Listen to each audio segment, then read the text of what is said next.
Hello मित्रों, आप सभी को नमस्कार। आप सभी का इस YouTube प्लेटफॉर्म पे सब स्वागत है। उम्मीद करता हूँ सभी अच्छे होंगे, बेहतरीन होंगे, सकुशल होंगे और गर्मी का लुत्फ ले रहे होंगे। और इस श्रृंखला में लगातार हम लोग आगे भी बढ़ रहे हैं। अभी तक हम लोगों ने जो सीरीज पढ़ी हैं उनमें ढेर सारे पॉलिटी के क्वेश्चंस और ढेर सारे टॉपिक्स को कंप्लीट कर रखा है। उन्हीं टॉपिक्स में एक आज इम्पॉर्टेंट टॉपिक है, वो है यूनिफॉर्म सिविल कोड यानी समान नागरिक संहिता। ये क्या है, कहाँ से इसका उद्भव हुआ, इसका क्या तात्पर्य है, इसमें कानून कैसे चलते हैं, किस तरह से लागू होता है, क्या यह लोगों का मौलिक अधिकार है कि कानूनी अधिकार है, या फिर अलग अलग धर्मों में कैसे लागू होता है। ढेर सारे विवाद हमारे समाज में, ढेर सारे गलत फहमियाँ हमारे समाज में इससे लेकर के फैली हुई हैं। कई क्वेश्चंस भी ऐसे स्टूडेंट्स के रहते हैं कि वो क्लियर नहीं हो पाते कि किस तरह से यूसीसी क्या है, किस तरह से इसको लागू करना है। अभी सरकार ने इस पर कुछ एक्शंस भी लिए थे कि लोगों से पूछा था कि यूसीसी को लागू किया जाए या ना किया जाए, या उस पर क्या राय है लोगों का। तो ये सारी की सारी चीज़ें हुई थी। लेकिन अभी हम लोग सबसे पहले पढ़ेंगे यूसीसी क्या है, इससे संबंधित केसेस क्या है, क्या इंपॉर्टेंट है, मेंस के प्रोस्पेक्टिव से क्या क्या इंपॉर्टेंट है, ये सारे पॉइंट्स हम लोग पढ़ेंगे। ठीक है, तो चलिए हम लोग शुरू करते हैं। समान नागरिक संहिता। तो समान नागरिक संहिता बहुत ही साफ है, आपको पता है समान नागरिक संहिता का मतलब है यूनिफॉर्म सिविल कोड। देखो, यूनिफॉर्म सिविल कोड क्या है, तो क्या है से पहले हमको पता होना चाहिए कहीं पर ये दर्शाया गया है कि नहीं दर्शाया गया है।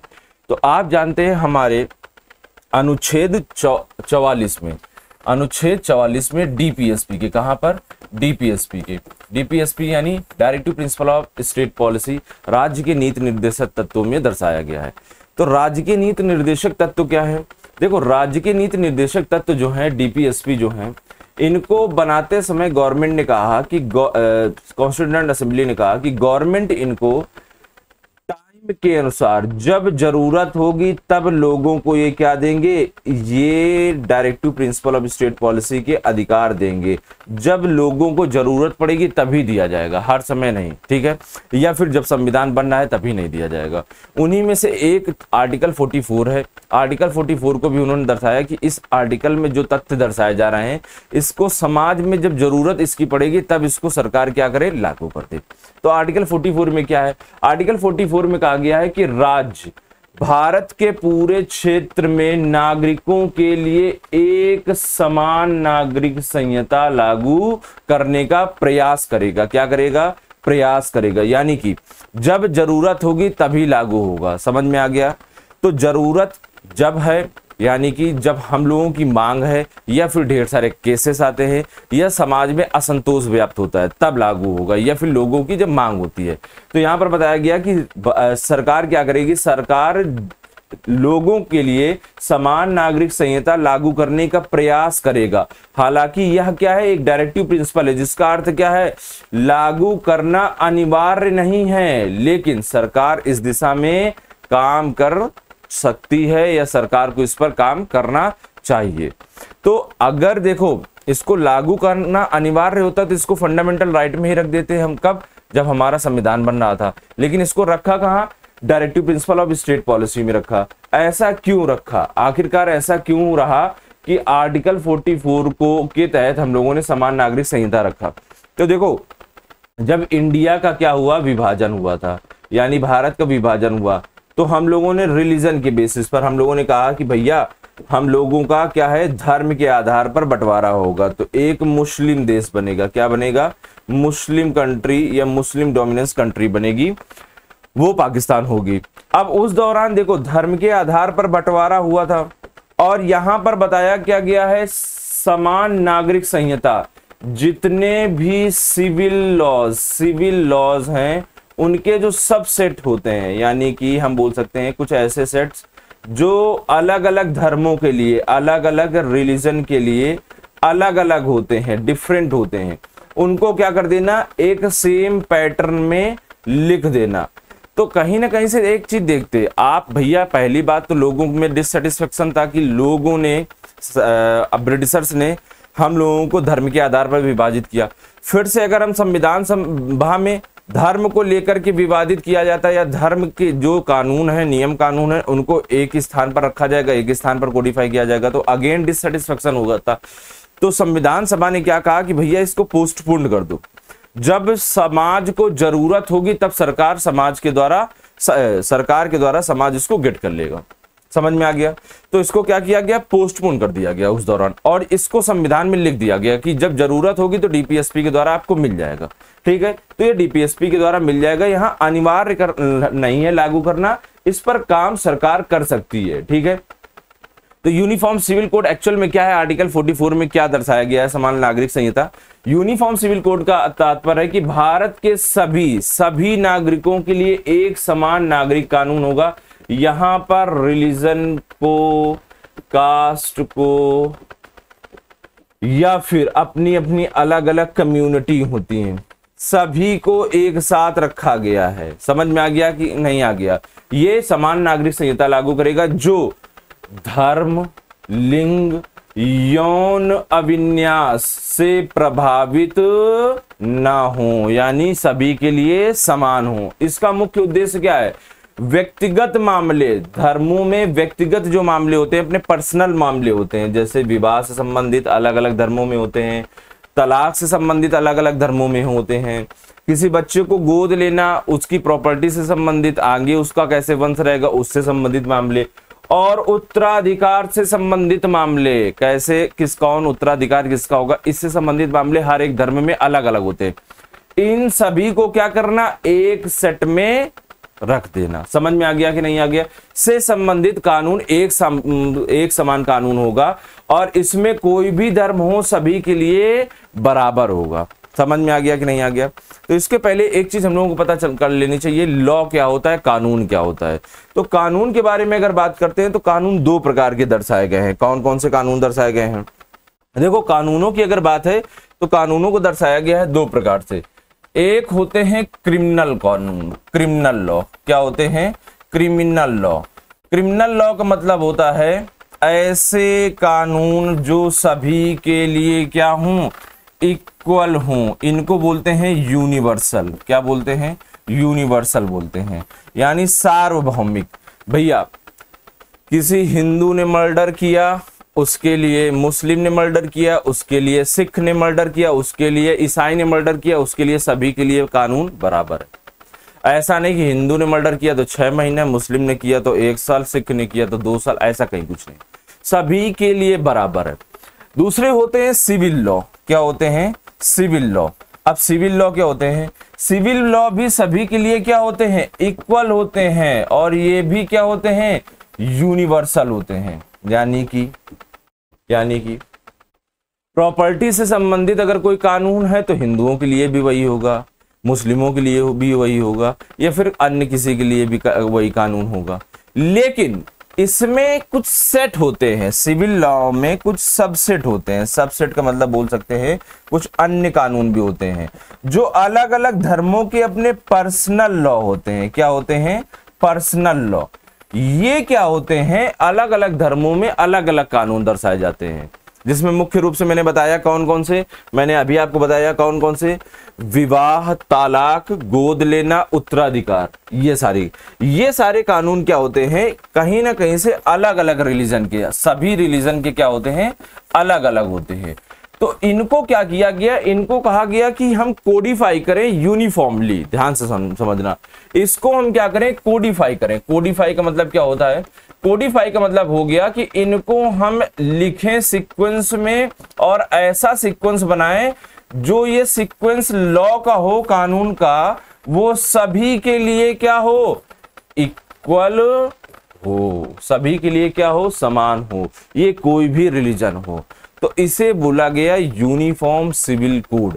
ऐसे कानून जो अलग अलग धर्मों के लिए पर्सनल कानून के अंतर्गत आते हैं, उनको एक ही पैटर्न में कोडिफाई करना, सीक्वेंस में लाना, कहा जाएगा यूनिफॉर्म सिविल कोड। तो सिविल लॉ ही है, सिविल लॉ के ये सबसेट हैं, उनको एक पैटर्न में लाना जो पर्सनल लॉज में आते हैं। समझ में आया?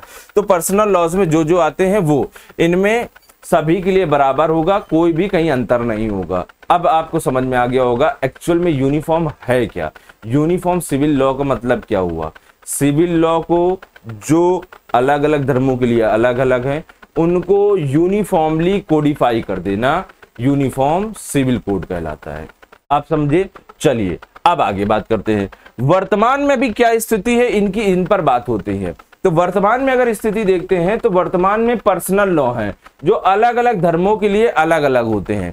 जैसे हिंदू के लिए हिंदू मैरिज एक्ट 1955 आता है, और हिंदुओं में किसको रखा जाता है, हिंदू भी हैं, सिख भी हैं, जैन भी हैं और बौद्ध हैं। इन सभी पर क्या होता है, ये लागू होता है।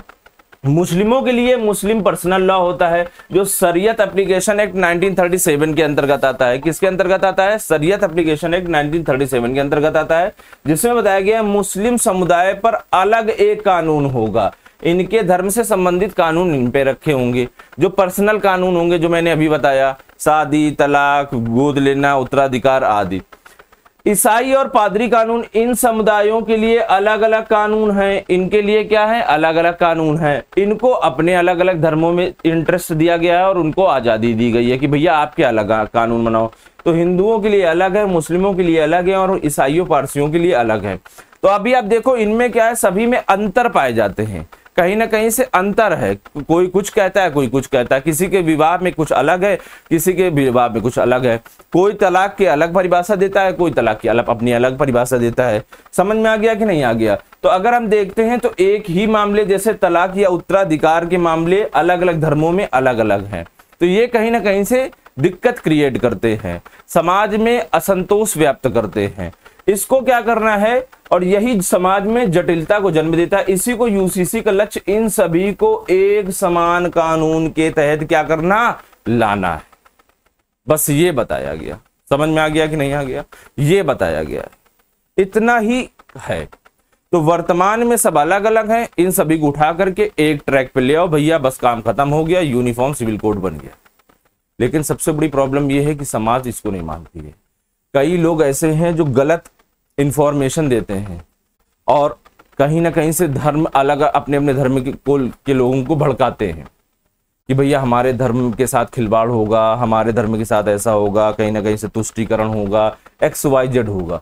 तो लोग ऐसा मानते हैं कि ये गलत होगा। समझ में आया कि नहीं आया। वैसे अगर देखा जाए तो सही है भाई, क्योंकि सभी लोगों के लिए जैसे क्रिमिनल लॉ है उसी तरह हमारे ये भी लॉ होने चाहिए।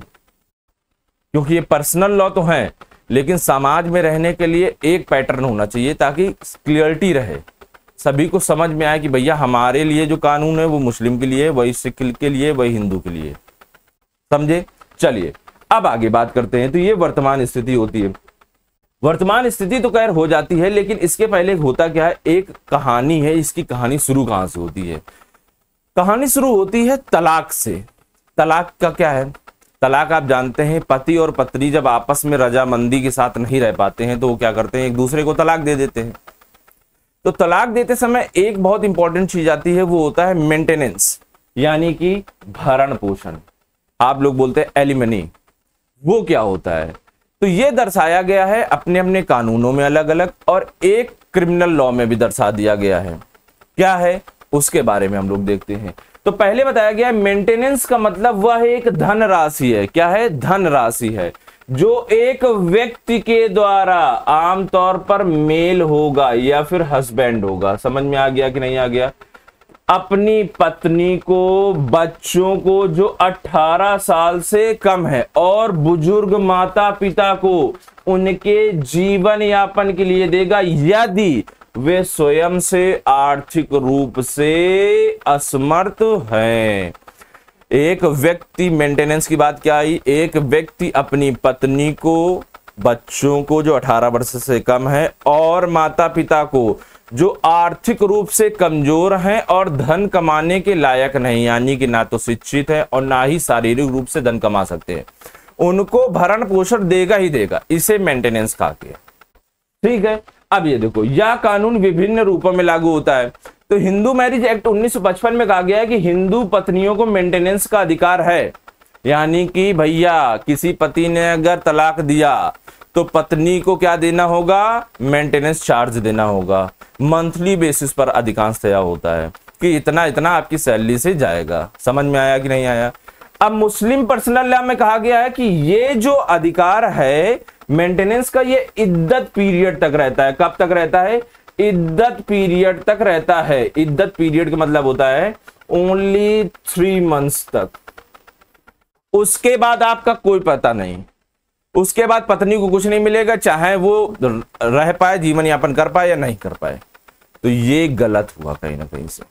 लेकिन ऐसे पर्सनली अगर मैं कहता हूं तो कहीं ना कहीं से ये होगा कि हाँ आप ऐसे कैसे गलत कह सकते हैं, ये तो अपने अपने धर्म के अनुसार है। ठीक है, एक नेक्स्ट है सीआरपीसी। मैंने फिर से बताया क्रिमिनल लॉ सभी के लिए बराबर है। सीआरपीसी की धारा 125 में दर्शाया गया कि यह आपराधिक कानून है और धर्म से स्वतंत्र है। इसके तहत कोई भी व्यक्ति पति अपनी पत्नी, नाबालिग बच्चों और बुजुर्ग माता पिता का भरण पोषण देगा यदि वे स्वयं को आर्थिक रूप से संभाल नहीं सकते हैं। तो भैया देखो, सिविल लॉ में भी रखा गया है और क्रिमिनल लॉ में भी रखा गया है। मामला समझना, इसको क्रिमिनल लॉ में भी रखा गया है। और धारा 125 क्लॉज बी में क्या दर्शाया गया है? कहा गया है कि यदि तलाकशुदा पत्नी है तो तलाकशुदा पत्नी जिसको तलाक दे दिया है, अगर उसने दोबारा विवाह नहीं किया है और वह आर्थिक रूप से क्या है, अपने आप को संभालने के लिए कमजोर है, तो आपको देना पड़ेगा, पैसा देना पड़ेगा। पहला क्या बताया गया? आपराधिक कानून है। जो कोई भी पति अपनी पत्नी, बच्चों के लिए, पिता अपने बच्चों के लिए और पुत्र अपने माता पिता के लिए धन देगा यदि वो कमा नहीं सकते हैं और ना ही उनके पास कमाने की क्षमता है या फिर ना तो ज्ञान है। और यदि किसी पति ने तलाक दे दिया है अपनी पत्नी को, तो धारा 125 क्लॉज बी में बताया गया कि भैया उसको मेंटेनेंस देना होगा, बस उसने शादी न की हो, दोबारा शादी न की हो, ये बताया गया। अभी आप समझिएगा, इसको पूरा का पूरा मामला समझिएगा, कितना बेहतरीन बनाया है। कानून में सिविल लॉ भी है, क्रिमिनल लॉ भी है। तो कोई अगर कहता है कि भैया हमारे कानून में, हमारे धार्मिक कानून में तलाक के बाद मेंटेनेंस चार्ज नहीं है, तो भैया आपके मेंटेनेंस चार्ज आपके सिविल लॉ में नहीं होगा, क्रिमिनल लॉ में है। क्रिमिनल लॉ के तहत देना होगा। अगर आप क्रिमिनल लॉ के तहत अपराधी हुए तो आपको देना पड़ेगा 110%। अब चलिए हम लोग आगे बढ़ चलते हैं। आगे चलते हैं तो अब ये कहानी शुरू होती है। एक बहुत important, one of the most important case है शाहबानो केस। शाहबानो केस क्या है, इसके बारे में पढ़ते हैं तो बड़ा इंटरेस्टिंग है, थोड़ा सा ध्यान से सुनिएगा। शाहबानो केस जो है ये यूसीसी के मुद्दे पर है और मेंटेनेंस के मुद्दे पर भी, दोनों पर बात करता है। देखो इसमें क्या क्या है। शाहबानो एक मुस्लिम लेडी थी। क्या थी? एक मुस्लिम लेडी थी जिसकी शादी हुई थी 1930 में हुई थी। समझ में आया? शादी किससे हुई? इन्होंने कहा इनकी शादी मोहम्मद अहमद खान से हुई। समझ में आया? एम ए खान से हुई। अब मोहम्मद अहमद खान जो थे वो एक बहुत प्रसिद्ध वकील थे और ये एमपी के रहने वाले थे। आई थिंक इंदौर के रहने वाले थे। एमपी में इंदौर डिस्ट्रिक्ट है, तो वहां के रहने वाले थे। तो 1970 के दशक में खान साहब ने क्या की? दूसरी शादी कर ली। अब मुस्लिम पर्सनल लॉ में कहा गया है कि एक से ज्यादा शादी कर सकते हो, तो उन्होंने कर ली। लेकिन शाहबानो को इससे बड़ी दिक्कत हो गई कि कहा कि नहीं, ये गलत बात है, इसका विरोध होगा, अभी ऐसे एज में शादी करना गलत है, और काफी विवाद। तो इसमें क्या हुआ, खान साहब जब इन्होंने विरोध किया शाहबानो ने, तो खान साहब ने शाहबानो क्या कर दिया? तलाक दे दिया। अब तलाक देने की दशा में 1930 में शादी हुई थी और 1970 के दशक में तलाक दिया। 40 साल बाद, यानी 60 प्लस हो गई होंगी वो आराम से। शाहबानो जो अब बुजुर्ग थी, अशिक्षित थी और आर्थिक रूप से क्या थी? असमर्थ थी। क्रिमिनल प्रोसीजर एक्ट में देखो रखा गया है, सीआरपीसी की धारा 125 में दर्शाया गया है, जो व्यक्ति, जो पत्नी या पुत्र या माता पिता असमर्थ हैं पैसा कमाने में, या तो बुजुर्ग हैं और या अशिक्षित हैं, तो उनका भरण पोषण कौन करेगा? उनका या तो पति, पिता या तो पुत्र करेगा। तो यहां पर उन्होंने मेंटेनेंस की मांग की, और मेंटेनेंस की मांग उन्होंने कहा कि भाई तलाक का मामला था, तो ये गए मुस्लिम पर्सनल लॉ बोर्ड गए। तो इसमें कहा गया, मुस्लिम पर्सनल लॉ बोर्ड ने, इन्होंने कहा कि भैया मेंटेनेंस नहीं है हमारे कानून में है ही नहीं, आपको इद्दत पीरियड में लगभग 3 महीने के लिए मिलेगा, बाकी आप इंजॉय करो, कुछ नहीं मिलने वाला। बूढ़ी महिला कहां जा सकती थी? उसको न्याय चाहिए था, तो उसने न्याय की गुहार लगाई। अब ये कहानी थोड़ा अलग रूप ले लेती है। अलग रूप कैसे ले लेती है? शाहबानो ने क्या किया कि अब कहती है कि हम कानून की लड़ाई लड़ेंगे। एक अच्छा वकील हायर किया और उन्होंने क्या किया? उन्होंने साहबानों ने सबसे पहले सीआरपीसी की धारा 125 के तहत मजिस्ट्रेट कोर्ट में मेंटेनेंस के लिए ये याचिका दायर कर दी कि भैया मजिस्ट्रेट साहब हमको मेंटेनेंस चार्ज दिलवा दो, हम बूढ़े हैं, कहां जाएंगे इस एज में। और धारा 125 में सीआरपीसी के रखा हुआ है, ये बताया गया है। तो कहा गया, मजिस्ट्रेट साहब ने कहा कि ये बिल्कुल सही है, खान को साहबानों को मेंटेनेंस दिया जाएगा। अब मोहम्मद अहमद खान को थोड़ा सा ईगो हर्ट हो गया कि भैया खुद वकील और हम ही हार गए, तो वो चले गए Madhya Pradesh high court. Madhya Pradesh high court ने जो फैसला लिया वो मोहम्मद अहमद खान के और अगेंस्ट चला गया। कैसे? कहा गया मोहम्मद अहमद खान ने इस फैसले को जब चुनौती दी मजिस्ट्रेट के, तो उन्होंने हाई कोर्ट ने कहा न केवल आदेश को बरकरार रखा बल्कि मेंटेनेंस चार्ज को बढ़ा दिया, जो अमाउंट था वो भी अब बढ़ गया। हारे तो हारे, मारे भी। यानी कि पहले तो आपको हार मिली और बदनामी अलग से मिली। आप समझ रहे हैं आप? लेकिन फिर से वही बात, अब इसको पॉलिटिकल रंग दिया गया और कहीं ना कहीं से कम्युनल रंग दे दिया गया। इसको क्या किया, अब खान साहब कहां गए? अब खान साहब चले गए सुप्रीम कोर्ट। तो सुप्रीम कोर्ट में एक केस दायर हुआ मोहम्मद अहमद खान बनाम साहबानो, और यह डिसीजन कब आया था? 23 अप्रैल 1985 को। अब खान साहब ने अपील की सुप्रीम कोर्ट से, उन्होंने तर्क दिया कि जो सीआरपीसी की धारा 125 है वो मुस्लिम पर्सनल लॉ शरीयत एप्लीकेशन एक्ट 1937 का क्या करती है? उल्लंघन करती है। बहुत ही क्लियर है, उल्लंघन करती है। अब अगर उल्लंघन कर रही है तो कहीं ना कहीं से ये इनवैलिड है या अनकॉन्स्टिट्यूशनल है।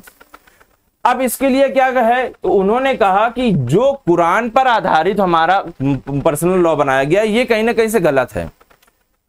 अब इस पर क्या होता है? तो इस पर होता क्या है बताया गया। खान साहब ने कहा कि हमारी जो कुरान पुस्तक है, उनकी हौली पुस्तक है कुरान, जैसे हिंदुओं में गीता होती है। उन्होंने कहा कि एक अलग मौदूई थे, इन्होंने कुरान को एक्सप्लेन किया, एक व्यक्ति थे उन्होंने एक्सप्लेन किया है, और इन्होंने जो एक्सप्लेन किया है उन्होंने कहा कि इसी कुरान में आयत संख्या 241 के तहत लिखा हुआ है कि तलाकशुदा महिला को केवल इद्दत पीरियड तक ही मेंटेनेंस दिया जाएगा। तो कहा गया कि हमारे पुस्तक में लिखा हुआ है, आयत नंबर 241 में लिखा हुआ है कि आपको इद्दत पीरियड तक ही क्या मिलेगा? मेंटेनेंस मिलेगा। ये हीरो बनने लगे।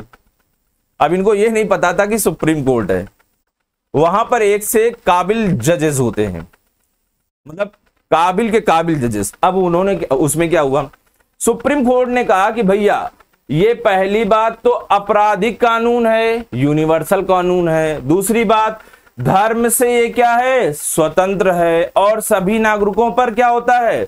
लागू होता है। तो आपकी पर्सनल लॉ से कोई मतलब नहीं इसका। दूसरी चीज कहा गया कि मुस्लिम पर्सनल लॉ से ये क्या है? ऊपर है। अब पर्सनल लॉ आपका नीचे है, ये क्या कानून? क्रिमिनल कानून कहां पर है? उससे ऊपर है, क्योंकि यह सामाजिक न्याय और मुस्लिम महिलाओं की अधिकारों की क्या करती है? रक्षा करता है, उनका प्रोटेक्शन करता है। अब आप समझिए यहां पर खेल हो गया। यहां कहा गया सीआरपीसी 125 जो उसकी धारा है वो आपका मुस्लिम पर्सनल लॉ है उससे ऊपर रखी गई है, आप नीचे हैं। समझ में आया? और ये आजाद है। इसके साथ साथ उन्होंने कहा कि आपने तो बता दिया कि आयत संख्या 241 में ये बताया गया है कि इद्दत पीरियड तक ही तलाकशुदा महिला को क्या दिया जाएगा? भत्ता दिया जाएगा। लेकिन आपको ये भी तो पता होना चाहिए कि कुरान की आयत संख्या 241 और 42 में यह भी बताया गया कि जरूरतमंद महिलाओं की मदद करने को रखा की बात की गई है कि जरूरतमंद महिलाओं की मदद भी की जाएगी, जो धारा 125 के उद्देश्य से क्या करती है? मेल खाती है। इसीलिए साहबानों को क्या देना चाहिए? क्या देना होगा? मेंटेनेंस चार्ज देना होगा। अभी आप समझ रहे हैं कि नहीं समझ रहे हैं? यानी कि हुआ क्या, सुप्रीम कोर्ट में गए, उन्होंने कहा कि अब देखो इसको पॉलिटिकल रंग दिया और कहीं ना कहीं से कम्युनल रंग दे दिया। कहा कि भैया हमारे मुस्लिम पर्सनल लॉ में ये लिखा हुआ है, आला मौदूदी ने बताया है कि कुरान की आयत नंबर 241 में हमारी जो मेंटेनेंस चार्ज है वो लिमिटेड पीरियड के लिए है, और लिमिटेड पीरियड कितना दिया गया है? इद्दत पीरियड के लिए है, यानी कि 3 महीने के लिए। अब इसके बाद हम नहीं देंगे, क्योंकि हमारा कहीं ना कहीं मुस्लिम पर्सनल लॉ को ये सीआरपीसी की धारा 125 वायलेट कर रही है। तो सुप्रीम कोर्ट ने कहा कि डियर, पहली बात तो सीआरपीसी की धारा आपके कानून से ऊपर है, क्योंकि ये क्रिमिनल है, क्रिमिनल है तो यूनिवर्सल है, और यूनिवर्सल है तो सभी धर्मों से ऊपर है और सभी के लिए बराबर है। और दूसरी बात ये भी है कि आपके ही कुरान के लिखा हुआ है आयत नंबर 144, 241 और 242 में, 144 नहीं माफ करिएगा, 241 और 242 में लिखा हुआ है कि जो जरूरतमंद महिलाएं उनका क्या करना होगा, आपको उनकी हेल्प करनी होगी। ऐसा नहीं कि केवल आपकी अलग कहानी चलेगी। समझ में आया कि नहीं आया? तो आपको चार्ज देना पड़ेगा, मेंटेनेंस चार्ज देना पड़ेगा। ये वहां भी हार गए। लेकिन फिर वही बात, पॉलिटिकल रंग था। आप भूल कहां रहे हैं? पॉलिटिकल रंग था। पॉलिटिकल रंग ये था कि कहीं ना कहीं से सरकार को मुस्लिमों को खुश करना था। तो उसके लिए क्या किया गया, कहा कि सरकार ने कहा कि भैया कई मुस्लिम नेता और संगठनों ने इसका विरोध किया, तो मुस्लिम पर्सनल लॉ में कहा गया कि यह हस्तक्षेप है। तो इस विवाद में क्या हुआ कि सरकार ने 1986 को मुस्लिम महिला तलाक पर अधिकारों का संरक्षण अधिनियम लाए, जिसके तहत क्या कहा, तलाकशुदा मुस्लिम महिलाओं को केवल इद्दत अवधि तक ही क्या मिलेगा, मेंटेनेंस मिलेगा। इसे क्या कहा गया, अपीजमेंट पॉलिसी कहा गई सरकार की। देखो सुप्रीम कोर्ट ने जो कहा उसको ही हमारे सरकार ने एक अधिनियम के तहत गलत घोषित कर दिया और कहा गया कि जो मुस्लिम पर्सनल लॉ में है वही माना जाएगा, सही माना जाएगा। अब आप समझ रहे हैं क्या हुआ। उन्होंने कहा कि हम एक अधिनियम लाते हैं, तलाक पर अधिकारों का संरक्षण अधिनियम, जो मुस्लिम महिलाओं की है, उसके तहत इद्दत पीरियड तक ही मिलेगा तलाक। यानी कि सुप्रीम कोर्ट का जो फैसला था उसको क्या कर दिया, कमजोर कर दिया। इससे कहीं ना कहीं से देखा गया कि यूसीसी की क्या है, समाज में आवश्यकता है। भाई ऐसे थोड़ी ना होगा कि आप नए नए कानून बना दो और सुप्रीम कोर्ट के डिसीजंस को पलट दो। ऐसे कई बार हुआ है, पहली बार नहीं था। खैर ये कहानी यहां नहीं रुकी, ये तो कहानी इनकी साहबानों की कंप्लीट हो गई। लेकिन एक दूसरा मामला कई मामले से संबंधित है जो कहीं ना कहीं से दर्शाते हैं कि यूसीसी लाना चाहिए, यूसीसी को लागू करना चाहिए। एक क्या है, मिस जार्डिन का एसएस चोपड़ा 1985 का मामला है। ध्यान से सुनो, मिस जार्डिन का बनाम एसएस चोपड़ा 1985 का मामला है। ये क्या है, ये देखो, मिस जार्डिन जो थी एक ईसाई पत्नी थी और एसएस चोपड़ा जो थे वो कहीं ना कहीं से सिख पति थे, कहीं ना कहीं से नहीं, मतलब सिख पति थे। तो इनको तलाक दिया गया। तो इन्होंने कहा कि भैया भारतीय तलाक अधिनियम 1869 के तहत हमको क्या चाहिए, हमको मेंटेनेंस चाहिए। समझ में आ गया कि नहीं आ गया? मेंटेनेंस की बात की गई। तो सर्वोच्च न्यायालय में इसमें जस्टिस चंद्रचूड़ थे, जो अभी जस्टिस से साहब थे, उनके पिताजी थे उस दौरान के, में कहा गया कि विवाह और तलाक कानूनों में एक रूपता की क्या है, कमी है को, और इसको क्या कोर्ट ने कहा कि यूसीसी की आवश्यकता है यहां पर, इसलिए यूसीसी को क्या करना चाहिए, लागू करना चाहिए। और इसे विधि एवं न्याय मंत्रालय को भेजा गया ताकि यूसीसी पर क्या किया जाए, ध्यान दिया जाए। अब देखो यहां पर क्या हुआ, मिस जार्डिन बनाम एसएस चोपड़ा, इसमें कहा गया कि भैया, उन्होंने कहा कि हम ईसाई हैं लेकिन हमने सिख से शादी की है और तलाक के बाद हमको मेंटेनेंस चार्ज की बात आएगी, तो हमको क्या चाहिए, हमको मेंटेनेंस हिंदू धर्म के आधार पर चाहिए, ये हिंदू मैरिज एक्ट के अनुसार चाहिए। तो कहीं ना कहीं उन्होंने देखा कि ये फिर से दिक्कत आ रही है, एक ईसाई एक सिख और दोनों के बीच में आपस में कोऑर्डिनेट करना है और तलाक का मामला है। तो इन्होंने कहा कि भैया यूसीसी लागू करो। गलत बात है, इस तरह का कानून नहीं बनना चाहिए और इस तरह से कहीं ना कहीं से असंतोष व्याप्त हो रहा है।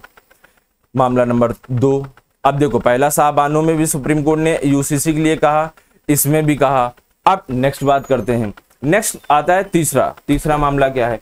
तीसरा मामला बड़ा इंटरेस्टिंग है और चालाकों वाला मामला है। क्या है, एक सरला मुद्गल बनाम भारत संघ 1995 का मामला है। इसमें क्या था, सरला मुद्गल बनाम भारत संघ में था, एक व्यक्ति था जो क्या करता है, हिंदू था, वो दूसरी शादी करना चाहता था। तो उसने क्या किया, उसने अपना धर्म बदल दिया और मुस्लिम धर्म अपना लिया। अब भैया मुस्लिम धर्म अपना लिया तो मुस्लिम पर्सनल लॉ बोर्ड के तहत आपका कानून चलेगा कि नहीं। अब उसमें क्या हुआ, उसमें मुस्लिम पर्सनल लॉ बोर्ड में कहा गया कि भैया आप 2 शादी कर सकते हो। तो इसने, हिंदू पति ने क्या कर दिया, इस्लाम धर्म अपना लिया। जो हिंदू विवाद 1955 को क्या है, एक पत्नी तत्व को अनिवार्यता थी, उसको बाईपास कर दिया।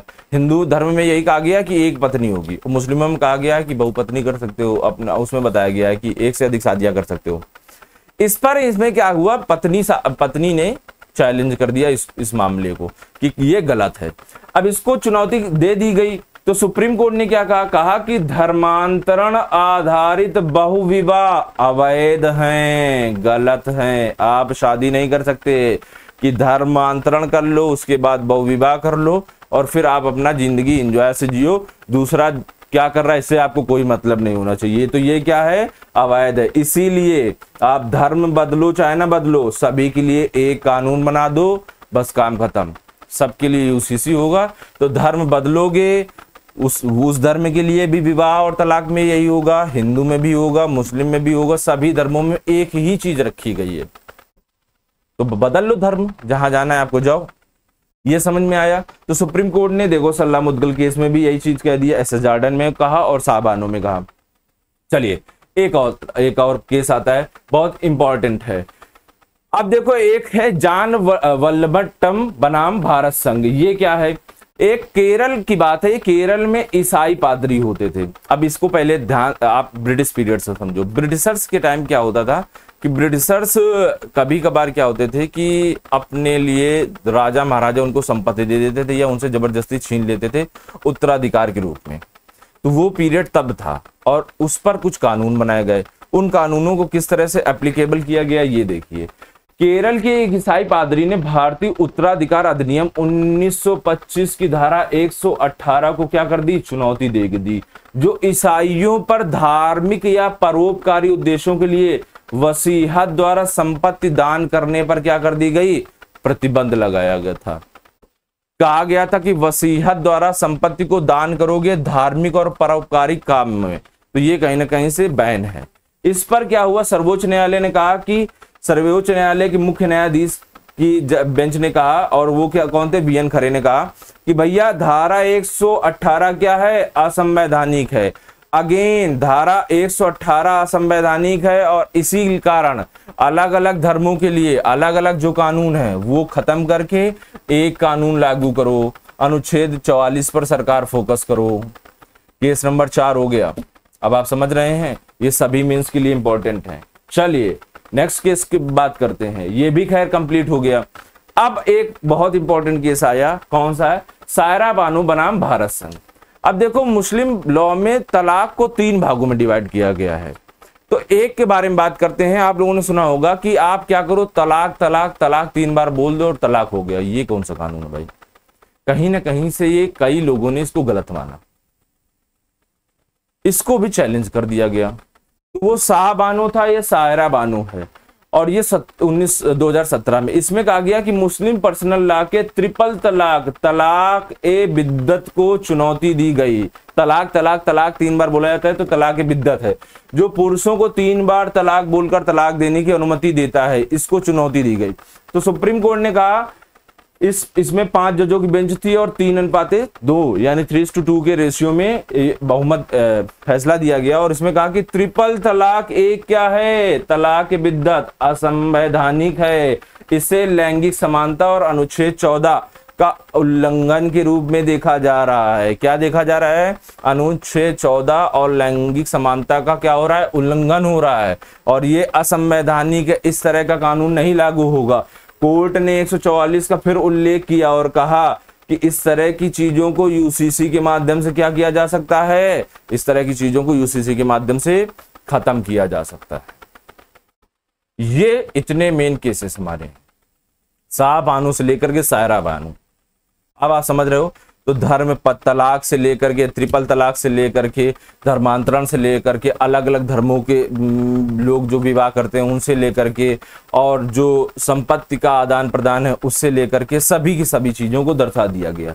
तो ये सारी पर्सनल चीजें हैं कि नहीं है, तो इनको एक जगह कोडिफाई किया जाए।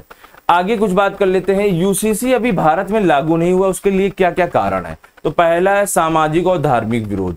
कई लोग समाज में और कई लोग धर्म में हैं जो इसका विरोध कर रहे हैं, कह रहे हैं कि यूसीसी नहीं लागू करना चाहिए, कठिन है, किसी धर्म के लिए हानिकारक हो सकता है, किसी के लिए लाभकारक हो सकता है। इसलिए राजनीतिक कारण कई सरकारें अपना अपना राजनीति चमकाने के चक्कर में लगी हुई हैं। कुछ हिंदुओं को फॉलो करती हैं, कुछ मुस्लिमों को सपोर्ट करती हैं, कुछ अन्य धर्मों को सपोर्ट करती हैं। तो इस वजह से वो जिस धर्म को सपोर्ट करती हैं उनको लगता है कि उसी धर्म के खिलाफ है ये, तो वो क्या करती हैं, इसका विरोध करती हैं। समझ रहे? 1950 के दशक में असफलता देखो, उस दौरान तो हम लागू कर ही नहीं सकते थे, क्योंकि 1950 के दशक में धर्म के आधार पर ही देश का विभाजन हुआ था और इस तरह के कानून कहीं ना कहीं से अन्य अलग अलग धर्मों के बीच में असंतोष ला सकते थे, क्योंकि शिक्षा की क्या थी, कमी थी। तो जब तक शिक्षा की कमी नहीं होगी, लोगों में सही सोच नहीं होगी, बहकावा नहीं होगा, तब तक ये चीजें आवश्यक लागू नहीं हो सकती। तो इसकी आवश्यकता क्यों है? पहली बात, न्याय और समानता। अगर यूसीसी लागू हो जाएगा तो सभी लोगों को एक ही प्लेटफॉर्म से न्याय दिया जाएगा, सभी के लिए न्याय बराबर होगा और सभी के लिए समानता भी होगी। अब ऐसा नहीं होगा कि हिंदू महिलाओं का कद ऊपर हो जाएगा और मुस्लिम महिलाओं का कद नीचे हो जाएगा, सभी का बराबर। समझ में आया कि नहीं आया? यहाँ पर जैसे कि मुस्लिम महिलाएं जो हैं कहीं ना कहीं से तुष्टीकरण का शिकार हो जाती हैं, ऐसा माना जाता है। तो भैया सभी के लिए बराबर है कानून। आपको अगर ऐसा तलाक दिया जा रहा है, आप जाकर के केस कर दो, मेंटेनेंस चार्ज आपको भी मिलेगा, सभी को मिलेगा, पहली चीज। दूसरा, महिलाओं के अधिकार। यहाँ पर महिलाओं के अधिकार की बात आती है तो देखा गया कि अन्य धर्मों में कहीं ना कहीं से तलाक के लेकर के अलग अलग रीति रिवाज हैं, तो महिलाओं के अधिकारों का हनन होता है, तो उसको क्या किया जाएगा, प्रोटेक्ट कर दिया जाएगा। उसको सरकार क्या करेगी, प्रोटेक्ट करेगी। नेक्स्ट बात करते हैं राष्ट्रीय एकता। इससे क्या होगी, कहीं ना कहीं से जब एक कानून एक धर्म के लिए है एक देश में, तो एक देश एक कानून की प्रक्रिया जो है कहीं ना कहीं से यूनिटी को दर्शाएगी। तो हमारे भारत देश में डाइवर्सिटी है, तो डाइवर्सिटी में यूनिटी इसी तरह से भी मेंटेन की जा सकती है। समझ में आया? एक और कानूनी सरलता। इससे क्या होगा, अलग अलग कानून हमको नहीं पढ़ने होंगे, एक ही कानून जो सभी में एप्लीकेबल होंगे, बस वही हो जाएंगे आपके लिए पर्याप्त। समझ में आया कि नहीं आया? क्लियर हुआ इतना? तो ये सारी की सारी चीजें दर्शाई गई। लेकिन अभी हाल की बात कर रहा हूं, हाल में ही उत्तराखंड में, कहां पर, उत्तराखंड में यूसीसी को लागू किया गया है। किसको लागू किया गया है? यूसीसी को लागू किया है। और कहा गया है कि ये यूसीसी अगर उत्तराखंड में सक्सेस हुआ तो इसे क्या किया जाएगा, इंडिया में पूरे भारत देश में लागू कर दिया जाएगा। इसी तरह का कोई पैटर्न, इसी तरह का कानून बनाया जाएगा। तो भैया ढेर सारे लोग होते हैं कहते हैं यूसीसी गलत है, कुछ कहते हैं यूसीसी सही है। अरे भैयों, आप सभी से मेरी रिक्वेस्ट है, पहले तो आप यूसीसी के बारे में पढ़ें कि यूसीसी क्या है, और जब तक अभी कानून नहीं आया तो आप गलत कैसे ठहरा सकते हैं? पहले कानून बनने तो दो, तब गलत ठहराओ। बिना कानून बने ही आप सब कुछ गलत ठहरा दोगे तो आपसे ज्यादा काबिल कहीं कोई नहीं रहेगा, और इसी काबिलियत के चक्कर में देश पिछड़ता है। तो इस तरह की चीजों को नहीं होना चाहिए, मेरा ये मानना है। तो सरकार ने अभी 2023 में इस पर एक जनमत संग्रह करवाया था कि आप अपने अपने समर्थन दीजिए। हालांकि इनडायरेक्ट डेमोक्रेसी में नहीं होता, ये स्विट्जरलैंड की डेमोक्रेसी का पार्ट है, तो लेकिन यहाँ पर करवाया गया था, ठीक है, रेफरेंडम हुआ था। उसके तहत लोगों ने, ढेर सारे लोगों ने इस पर अपने अपने सुझाव दिए। तो अभी तक इस पर लागू नहीं हुआ है, ना कोई कानून बना है। जब तक कोई कानून नहीं बन जाता तब तक इस पर कोई कमेंट नहीं किया जा सकता है। समझ में आ गया? तो ये पूरा का पूरा यूसीसी है। एक बार नहीं, कम से कम 2 बार वीडियो देखो, अलग अलग केसेस को देखो, कैसे शुरुआत हुई ये देखो, कैसे क्यों यूसीसी लाना चाहिए, क्रिमिनल कोड क्या होते हैं, क्रिमिनल लॉ क्या होते हैं, सिविल लॉ क्या होते हैं, सिविल लॉ के सबसेक्ट क्या होते हैं, उनके तहत कौन कौन से अलग अलग पर्सनल लॉ होते हैं अलग अलग धर्मों के लिए, उनमें क्या क्या खामियां हैं, उन सभी को देखते हुए हम लोग आगे बढ़ेंगे। तो इसको पढ़िए, रिवाइज करिए। अगर नहीं समझ में आता है, कोई कंफ्यूजन है तो कमेंट करिए। आज जहां तक कोशिश की जाएगी कि आपके कंफ्यूजन को, सवाल को नेक्स्ट क्लास में सॉल्व भी किया जाएगा।